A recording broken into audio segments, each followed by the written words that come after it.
up to the point where you were down 16 with 7 minutes to go. What went wrong for you guys? Why weren't you guys able to kind of stop them, and why were you finding it so difficult on the other end? Yeah, I thought that there was patches offensively that it looked like it didn't move quick enough and different things, but yeah, I didn't think there was major concerns at that end. There's a couple of little, when they go zone to match up and things, I think there's a couple of areas that we can be a little bit better in, but we were really poor defensively, like really poor, like out of bounds plays. We got our coverages wrong. There was a period there where they shot the shots we were pretty comfortable with, and they made them. So absolute credit to them. Offensively, they were on point. Clark was a problem for us in the first half, and I think our coverage on him to allow him to shoot some three balls needed to be better. And I think that all started with our want to help each other, and we rely on our rim protection. And we didn't have it early in the game. I thought they just got Froling, started it, and other people came downhill and really didn't have that rim protection. So then I thought everybody else felt like they had to help a little bit more, and that just opened up, some three balls for some guys. When I look back at it and you say, Dell was crazy. Like, that's an absolutely amazing game. One of certainly the best game I think he's ever played for this club, and it took some absolute special things. LT's sitting here. I thought he was one of the best. We could see this coming in the FIBA break. Just the growth, the aggression, the things that he was doing. So, super happy for those two. And then I love Joe's turnaround. To say, he wasn't doing things that we needed him to do early in the game, and then, I think he's probably minus 13 or something, and he ends up plus 13 or something. There's a period there where he just changed and rebounded everything and didn't give him second shots, and just did exactly what we needed him to do to protect the rim and block shots. And so, their number in the paint went from 65% to 45% once we got our defense right in the way that we protected the rim. What was the message to the group when you guys were down 16 and you had that turnaround? What do you say to them at that point? Yeah, there was some through that period. There's, Froles is 3. There's some stuff to say, hey, if we stick with it, like this, we're right there. We just, just protect the rim a little bit better, get our coverage right a little bit better, and then it's kind of like, let's go. They started to get into a phase of play where they wanted to use a lot of the shot clock, and you felt like we could, if we put some pace and put some pressure on them at that end, we could keep chipping away. So, some massive plays down the stretch. Delhi's to get the steal on the out of bounds. I thought CG made a hell of a drive to go ahead and tie the game up, and we got to stop when we needed to. So, but again, we got out of jail a little bit, and but I liked the way that we went about it. We played the right way to get back in the game. When you are down like that, how much do you lean on guys on your team who have that championship experience, from Delhi to even Luke and Chris and all these guys? How much do you lean on them to help you? Yeah, I lean on them a lot tonight. You just look at their minutes. I lean on them, pretty heavily. But there's some scenarios there to say, we've only got the one foul, and how do we continue to either make a steal or foul quickly? And we got it right the second time and forced them into a turnover. And so we practiced those game situations, and it paid off tonight. Justin Tatum was just in here. He indicated that he felt the officiating sort of shifted in the fourth quarter and it perhaps favoured you guys. Do you have any feeling that was the case? No. What was it, 16? It was 17 to 18 fouls. I thought that's a good playoff kind of number. You're letting a few things go at that number.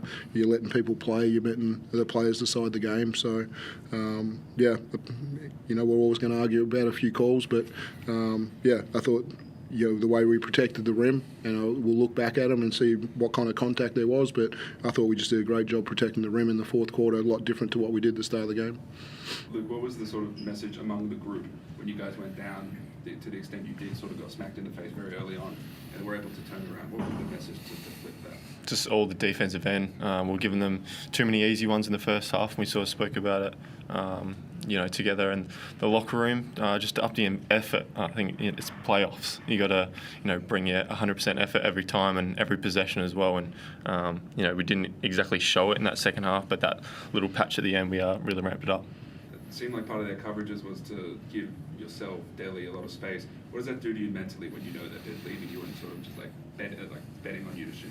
Yeah, I think I've gone through it a little bit through my years in the NBL, and it's about picking the right moments to shoot the open one, but also quick actions to flip it up to Delhi or something and go into a step up or something like that. So I think I've really sort of found out how to get through that.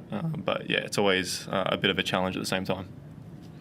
Dean, they were playing some really good off-ball coverage in that first half. What did you do to try and make sure the guys you wanted to get shots were getting those shots and change it up in the second half? Yeah, they started to really force Ian and CG into the keyway, and then it was like, how do we we can't get them uphill as good as we want to, but we use them in some back cuts and get into some Spanish actions and different coverages. But I thought it was more about the pace and the pop that was really important. I thought Luke had a really good advantage in setting picks at the 4 spot. We had our advantages with that.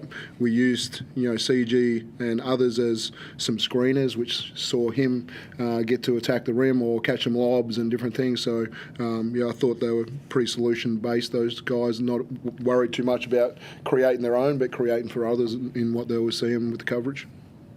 Luke, do you feel as though it took a bit of time to get into a rhythm of playoff basketball as opposed to the regular season, given that you did have the break? Yeah, obviously a little bit, but it's on us really to come out. We wanted to stamp our game on the from the beginning. We said the first 3 minutes was super important. We didn't do a good enough job of that, and we'll address it. We'll talk about it as starters about coming out a little bit more energized. But it's playoffs. You got to like I said, bring 100% all the time. Dean, with JLA, when he's struggling like that, do you kind of sit down and have a little chat to him, or is that all on him to kind of lift like that? Because like you touched on before, massive late, not necessarily points wise, but the boards and just not letting throwing sort of have an inch there late.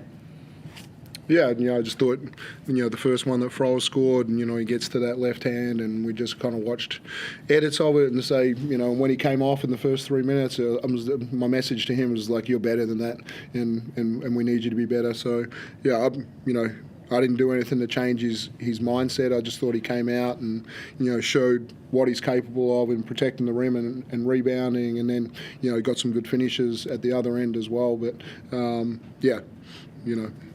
Ariel, again, as we see, if Joe's down a little bit, Ariel comes in. I thought he was really, really solid in that first half, and I think we had like a 5 or 6 point margin, and we messed up that last minute. We allowed them some threes and did some things that wasn't good enough to give them an advantage at the break as well. Luke, what was going through your head watching Delhi do that, and when you saw at the end of the game that he had 37 and 10? I think it's expected. He's obviously been at the highest level and done these things at that type of level as well. He's seen NBA finals, so I think it's really expected, and it's only the start for him, I think. Do you feed off his aggression to an extent? Because it seemed like he was at a different level to everyone else out there. Yeah, and I think CG touched on it in the game. He was just playing at another level in defensive end, and I think it really got us going at the end of the game. And if he can do that for us every game, we're going to be in a good spot. Dean, Sunday, go into a sold-out crowd in one of the most hostile basketball environments. What do you expect from that crowd, and what do you expect, how will Illawarra feed off that environment?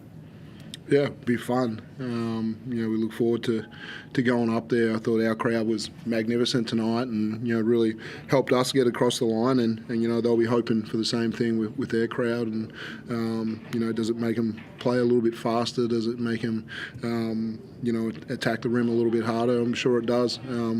But we weathered a storm tonight, and there's going to be some momentum swings in that game up there. And hopefully we can knock in some more free throws and continue to attack and shoot the ball the way we did tonight. And there'll be some adjustments. There always is. You know, what are some things that we're going to change? There'll be some things that they liked out of tonight they'll do more of, and you know, we've got to find some ways to you know, limit their effectiveness in the paint early in the games, because they were tough tonight.